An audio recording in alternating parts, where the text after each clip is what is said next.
Suaranya masih berisik nih Pak Hens. Oke, iya.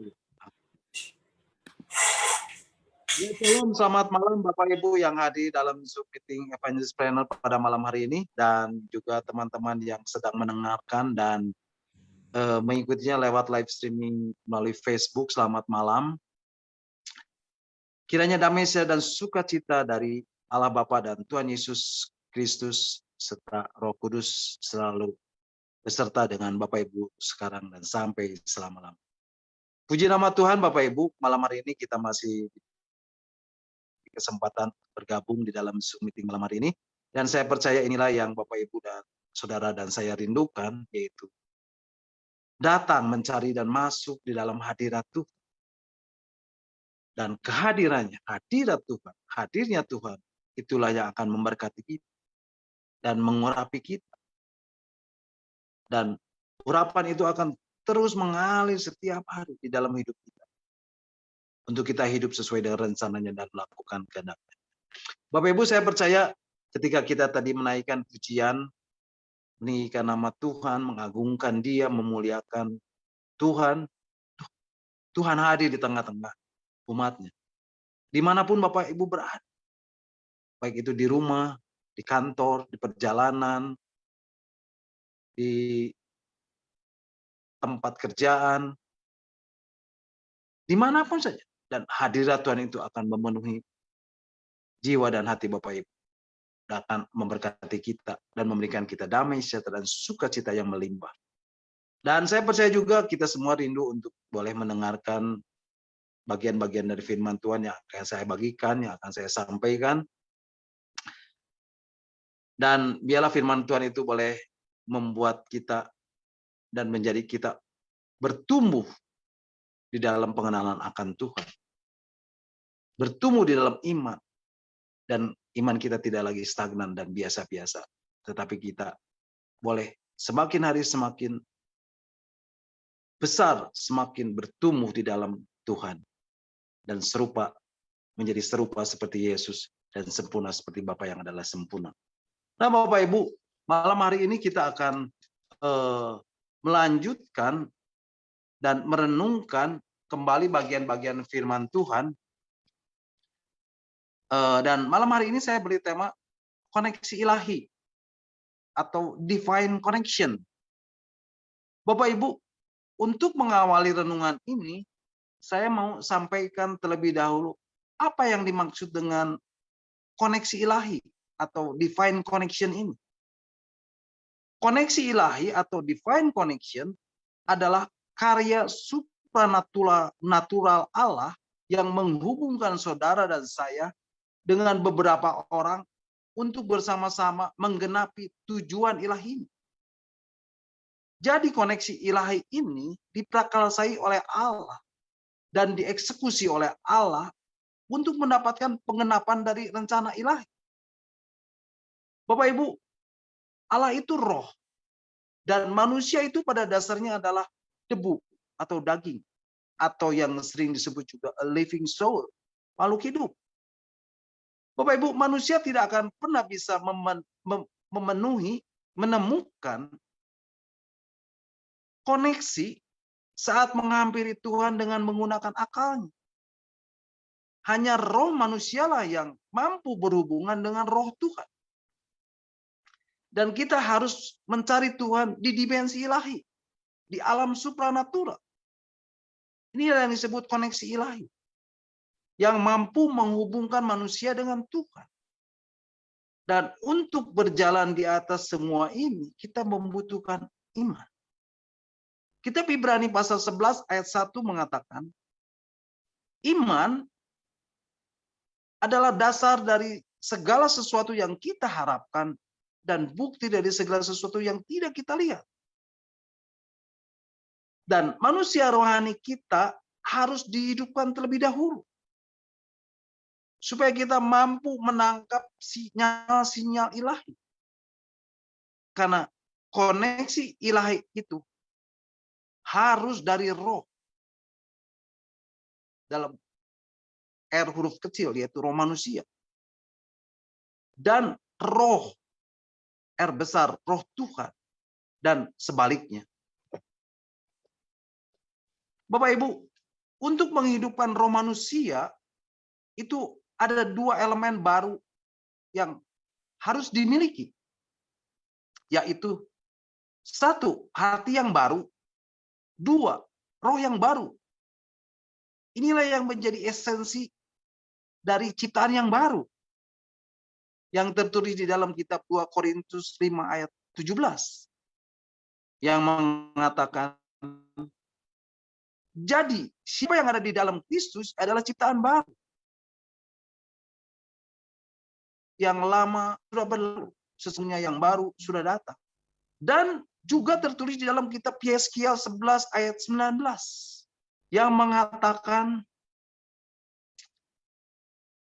Yeskiel 11 ayat 19 mengatakan, aku akan memberikan mereka hati yang lain dan roh yang baru di dalam batin mereka. Juga aku akan menjauhkan dari tubuh mereka hati yang keras dan memberikan mereka hati yang taat. Bapak Ibu, inilah dua elemen yang harus dimiliki. Hati yang baru, roh yang baru. Nah Bapak Ibu, manusia rohani inilah yang mampu bercakap-cakap dengan roh Tuhan. Bapak Ibu, ketika seseorang berdoa dan berpuasa untuk bertemu dengan orang yang tepat di saat yang tepat, disitulah Tuhan berperan. Pada saat kita berdoa dengan sungguh-sungguh, masuk mencari kehadiran. Pada saat kita berdoa dengan sungguh-sungguh dan mencari hadirat Tuhan. Pada saat kita berdoa dengan sungguh-sungguh dan masuk mencari hadirnya Tuhan. Kehadirannya, hadirat Tuhan. Hadirnya Tuhan dapat kita rasakan. Dan kuasanya nyata. Dan tidak mustahil Bapak Ibu. Mukjizat pun terjadi dengan seketika. Dan dengan tiba-tiba. Oh, ini luar biasa Bapak Ibu. Bapak Ibu, ada banyak contoh-contoh di dalam Alkitab tentang koneksi ilahi ini. Tentang karya supranatural Allah di dalam kehidupan orang-orang yang selalu mencari hadirat Tuhan. Yang selalu mencari kehadiran. Yang selalu mencari hadirnya Tuhan. Seperti Yusuf, Maria dan Elizabeth. Seperti Saulus, Ananias dan Yudas. Dan seterusnya, dan seterusnya, dan seterusnya.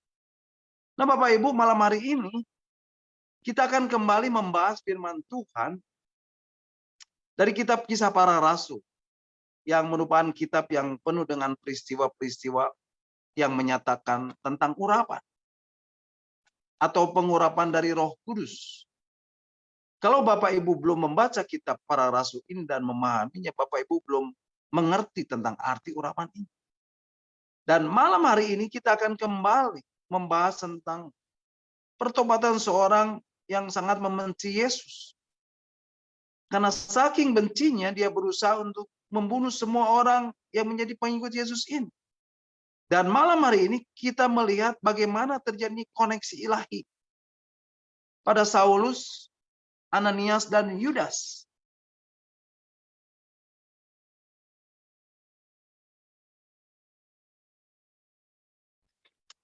Mari Bapak Ibu, sekarang kita perhatikan.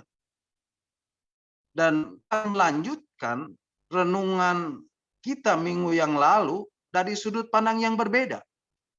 Bapak Ibu, mari kita akan baca kembali firman Tuhan di dalam kitab Kisah Para Rasul pasal 9 ayat 10 sampai 11. Di sini dikatakan kitab Kisah Para Rasul pasal ke-9 ayat 10 sampai 11 mengatakan, di Damsyik ada seorang murid Tuhan bernama Ananias. Firman Tuhan kepadanya dalam satu penglihatan, Ananias. Jawabnya, ini aku Tuhan. Bapak Ibu perhatikan, di sini di ayat 10 ini dikatakan Ananias mendapat penglihatan dari Tuhan. Dan Ananias sedang berdoa. Lalu firman Tuhan datang kepada Ananias dan dikatakan di dalam ayat yang ke-11. Kisah Para Rasul pasal 9 ayat 11 mengatakan, firman Tuhan, mari pergilah ke jalan yang bernama jalan lurus, dan carilah di rumah Yudas seorang dari Tarsus yang bernama Saulus. Ia sekarang berdoa. Bapak Ibu, di ayat yang ke-11 ini dikatakan, ada seorang lain yang bernama Saulus juga sedang berdoa. Bapak Ibu, ketika Bapak Ibu berdoa dengan sungguh-sungguh di dalam hadirat Tuhan, ada jawaban atas doa-doa yang dengan sungguh-sungguh dinaikkan. Karena kehadirannya, karena hadirat Tuhan, karena hadirnya Tuhan, tidak dapat dibatasi oleh dimensi ruang dan waktu. Tuhan hadir dan mendengar seruan orang yang berharap kepadanya. Maka itu rajinlah masuk dan mencari kehadirannya di dalam hidup Bapak Ibu Saudara saya. Rajinlah masuk dan mencari hadirat Tuhan di dalam hidup ini. Rajinlah mencari hadirnya Tuhan di dalam hidup Bapak Ibu Saudara saya. Dan percayalah, tangan Tuhan tidak kurang panjang untuk menolong Bapak Ibu Saudara saya. Tuhan tidak sedang berpangku tangan. Tuhan tidak sedang lipat tangan. Tetapi Tuhan selalu mengulurkan tangannya kepada siapa yang berharap kepadanya. Jadi Bapak Ibu, kalau kita perhatikan, di sini ada beberapa orang yang sedang berdoa.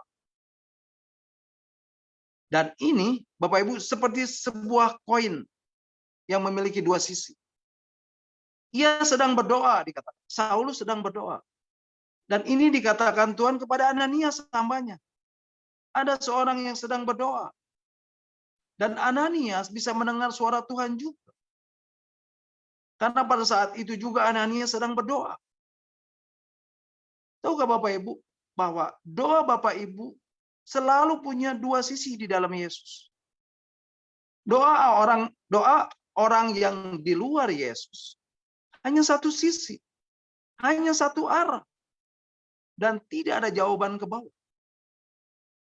Tuhan itu serasa jauh. Bedanya di dalam Yesus itu, Allah dekat, Tuhan dekat. Kehadirannya, hadirnya Tuhan selalu bisa kita rasakan di dalam hidup ini. Dan dia selalu ada bersama Bapak Ibu, Saudara dan saya. Di dalam segala situasi dan kondisi apapun juga. Allah selalu dekat dengan kita. Tuhan selalu dekat dengan kita. Dikatakan, dia hanya sejauh doa. Bapak Ibu, doa di dalam Yesus itu selalu dua sisi. Sementara kita berdoa di sini, dan Tuhan gerakan seseorang di sana. Sementara kita berseru dan berdoa kepada Tuhan di sini, seseorang mendengarkan suara Tuhan di sana. Jadi Bapak Ibu, kalau berdoa, jangan harus melihat dulu. Berdoalah dengan iman. Bukan kepada apa yang Bapak Ibu minta. Tetapi kepada siapa Bapak Ibu meminta. Berdoalah kepada Tuhan dengan sungguh-sungguh. Dan dengan segenap hati. Meskipun kadang Tuhan menjawab doa Bapak Ibu tidak sesuai dengan harapan Bapak Ibu. Jangan pernah merusak rencana Tuhan dalam hidup Bapak Ibu. Nggak apa-apa. Tuhan belum menjawab. Karena dikatakan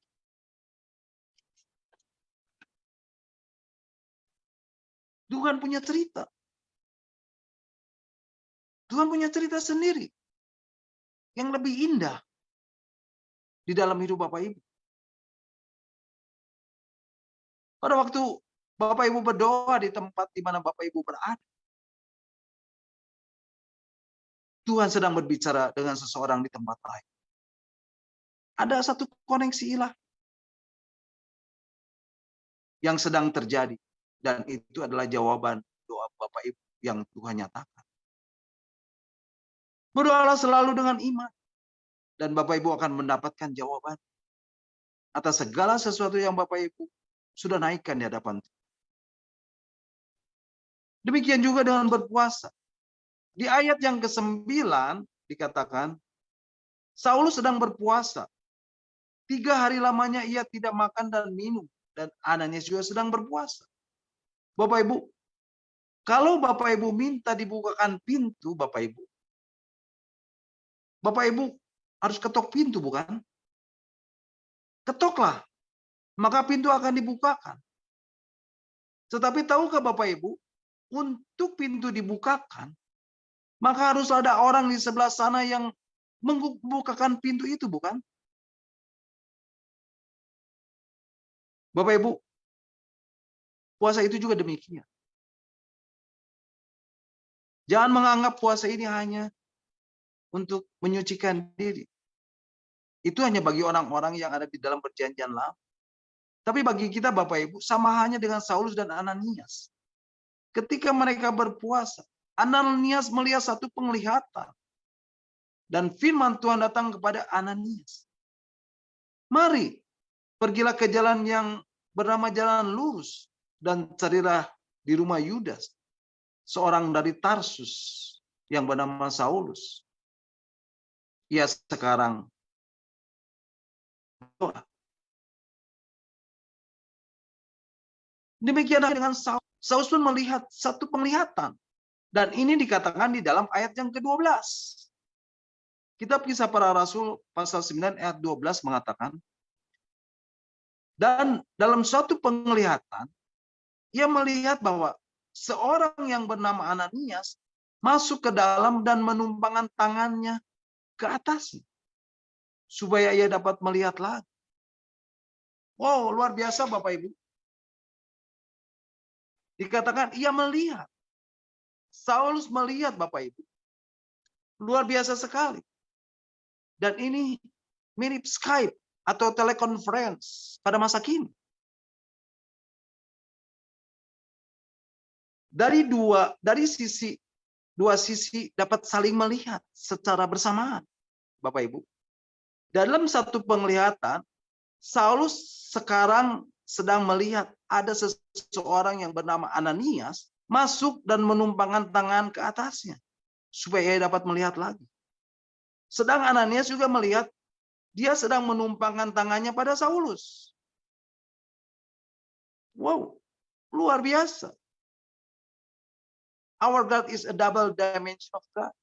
Makanya dia dinamakan, dia itu hidup. Dia itu hidup, Allah kita hidup, Tuhan kita hidup. Itulah yang disebut dengan penglihatan ganda. Jadi Bapak Ibu, ketika Bapak Ibu berdoa dan berpuasa untuk mencari kehendak Tuhan yang besar,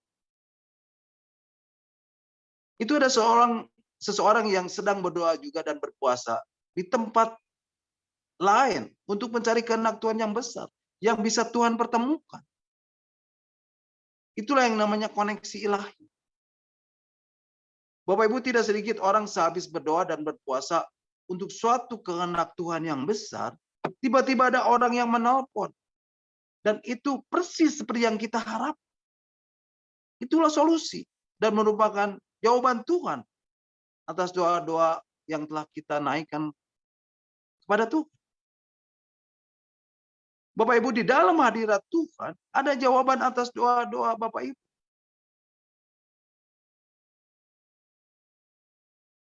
Yang sudah dinaikkan dengan sungguh-sungguh. Karena Tuhan tidak dapat dibatasi oleh ruang dan waktu. Tuhan hadir dan mendengar seruan dari orang yang berharap kepadanya. Oleh sebab itu rajinlah masuk dan mencari hadirat Tuhan. Rajinlah masuk dan mencari kehadiran. Rajinlah masuk dan mencari hadirnya Tuhan di dalam hidup ini. Dan percayalah, Tuhan selalu mengulurkan tangannya kepada siapa saja yang berharap kepadanya. Nah selanjutnya Bapak Ibu, mari kita baca di ayat yang ke-13 sampai ke-16. Di sini dikatakan, kitab Kisah Para Rasul pasal 9 ayat 13 dan 16 mengatakan, jawab Ananias, Tuhan. Dari banyak orang telah kudengar tentang orang itu. Banyaknya kejahatan yang dilakukan terhadap orang-orang kudusku di Yerusalem. Dan ia datang kemari dengan kuasa penuh dari imam-imam kepada imam-imam kepala untuk menangkap semua orang yang memanggil namamu. Tetapi firman Tuhan kepadanya, pergilah. Sebab orang ini adalah alat pilihan bagiku untuk memberitakan namaku kepada bangsa-bangsa lain serta raja-raja dan orang-orang Israel. Ayat ke-16, aku sendiri akan menunjukkan kepadanya betapa banyak penderitaan yang harus ia tanggung oleh karena nama. Nah Bapak Ibu, di ayat yang ke-13, 14, 15, dan 16 ini adalah argumentasi dari Ananias kepada Tuhan. Dan ada misi Tuhan yang akan diemban Saulus di hari-hari selanjutnya, yaitu sebagai alat pilihan bagi Tuhan untuk memberitakan namanya kepada bangsa-bangsa lain, serta raja-raja dan orang-orang Israel, serta semua orang-orang Israel. Dan juga penderitaan yang harus ia tanggung oleh karena nama Tuhan. Dan kita sudah membahasnya di minggu yang lalu, Bapak Ibu. Di dalam renungan arti kehadiran Tuhan bagian ke-9. Bapak Ibu, selanjutnya, Lukas, penulis kitab Kisah Para Rasul ini, tidak menjelaskan apa yang terjadi selanjutnya. Tetapi ia menuliskan di ayat yang ke-17, kitab Kisah Para Rasul, pasal 9 ayat 17 demikian. Mengatakan, lalu pergilah Ananias ke situ dan masuk ke rumah itu. Ia menumpangkan tangannya ke atas Saulus. Katanya, Saulus, saudaraku, Tuhan Yesus yang telah menampakkan diri kepadamu di jalan yang kau lalui, telah menyuruh aku kepadamu, supaya engkau dapat melihat lagi, dan penuh dengan Roh Kudus. Bapak Ibu, ketika Ananias berada di antara rasa bingungnya dan takut, Ananias mulai menetapkan hatinya dan keengganannya pun mulai mencair. Ia keluar dari rumahnya dan menuju jalan lurus dan mengetok rumah Yudas yang tidak ia kenal sebelumnya. Perhatikan. Lalu Yudas yakin Ananiaslah yang Tuhan suruh, yang juga belum dikenal. Dan Yudas pun berbisik, kami sedang menunggu. Luar biasa Bapak Ibu, ini adalah koneksi ilahi. Di dalam hadirat Tuhan ada satu hubungan. Ada roh Tuhan yang menuntun seseorang kepada seseorang yang lain. Karena kehadirannya, karena hadirat Tuhan, karena hadirnya Tuhan, itulah yang selalu mempersatukan kita dan menjadikan kita saudara seiman. Seperti saat ini Bapak Ibu, saudara dan saya sedang mengikuti Zoom ini. Ada beberapa dari kita mungkin belum pernah bertemu. Tetapi kehadiran, hadirat Tuhan, hadirnya Tuhan, itulah yang mempersatukan kita dan menjadikan kita saudara seiman. Bapak Ibu, ketika Ananias menetapkan langkahnya dan melirik ke sudut ruangan dan berhenti pada satu pandang, pada seorang figur pria yang lemah, yang sedang berlutut dan berdoa, itulah pemandangan pertamanya kepada Saulus di Tarsus. Dan Ananias pun berjalan menghampirinya. Dan ketika menumpangkan tangan ke atas, Ananias berkata, Saulus saudara. Bapak Ibu, tidakkah Bapak Ibu menyukai bagaimana cara Ananias memulainya? Ananias berkata, Saulus saudara, Tuhan Yesus yang menampakkan diri kepadamu di jalan menuju ke sini, telah mengutus aku supaya engkau dapat melihat kembali, dipenuhi dengan Roh Kudus. Luar biasa Bapak Ibu. Sungguh ini suatu momen yang menandakan iman Ananias yang berani. Ananias tidak hanya menjamah pembunuh orang-orang Kristen yang terkenal, tetapi Ananias pun dengan segera menerimanya dan memanggilnya sebagai saudara. Inilah yang saya sebut mempercayai rencana Tuhan. Dan ini adalah jamahan kasih karunia yang pertama bagi Saulus dari seorang saudara yang seiman. Bapak Ibu, mungkin itulah kata-kata pertama yang Saulus dengar dari bibir seorang Kristen setelah pertobatannya. Dan itu adalah kata-kata penerimaannya sebagai saudara. Nah Bapak Ibu, pada akhirnya ketika Ananias menyampaikan yang telah Tuhan percayakan kepadanya dan berkata, Saulus saudaraku, Tuhan Yesus telah menampakkan diri kepadamu di jalan yang kau lalui. Telah menyuruh aku padamu supaya engkau dapat melihat lagi dan penuh dengan kuasa Roh Kudus. Inilah saat yang luar biasa.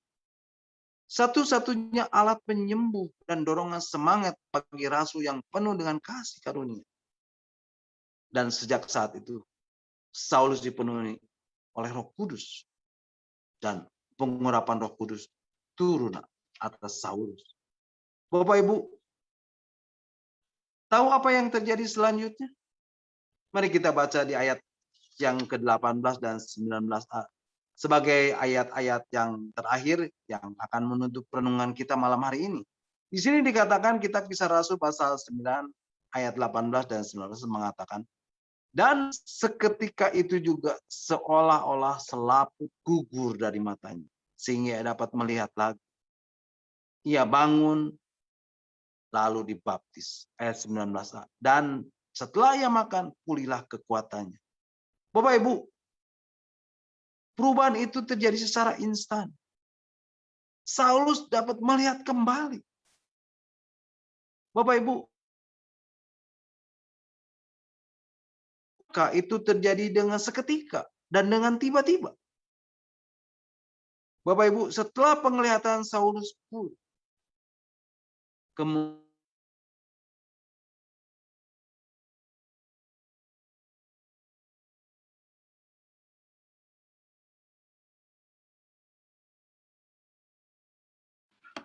Loss of connection. Wait a few minutes. Bisa unmute lagi, Pak. ya, mungkin sinyalnya. Ya, saya akan lanjutkan. Bapak Ibu, jika Tuhan membuat mukjizat, maka itu terjadi dengan seketika dan dengan tiba-tiba.